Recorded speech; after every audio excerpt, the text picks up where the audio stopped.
One thing that I have noticed and others have noticed and you have noticed and you have noticed is that Caleb Williams has that raw talent that we're talking about, but being a rookie oftentimes will come with kind of a different sense of what you're able to do. And there's some maturity that seems to exist within Caleb Williams that doesn't necessarily exist in a rookie that does have the talent to go all the way, but just not the maturity to be able to make the right decisions at the time. Yeah, that's a good point, Sean. And I think it's not like we haven't had spotlights on college football players before, but it is a little different now in the college ranks, right? Where there's NIL and they're spokesmen for brands and things like that. I think he understands the role of the quarterback, and he knows he's going to have to be the face of the franchise. So I think to your point, Sean, I think that his approach is a little bit different. I mean, just hearing him talk, and again, let's see what the regular season's like, right? Like, let's see him if it's a 3-game losing streak at some point. How does he handle that?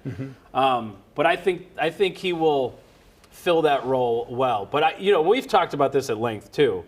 The amount of talent he has around him, the expectations should be extremely high for Caleb Williams. I don't think that it's unfair to put high expectations.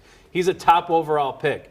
He's a Heisman winner. Yeah. He has Keenan Allen, DJ Moore, and Rome Odunze around him to throw to. He has Cole Kmet, a reliable tight end. Running backs. Offensive line, I'm not feeling great yet about, but I think it has promise. He's in a really good position. And, a defensive unit that I think can be one of the best. That can help your offense, too. It goes both ways. So just seeing some of the flashes. I know it was a slow start yesterday, a couple 3-and-outs, but he showed why we're all excited about him.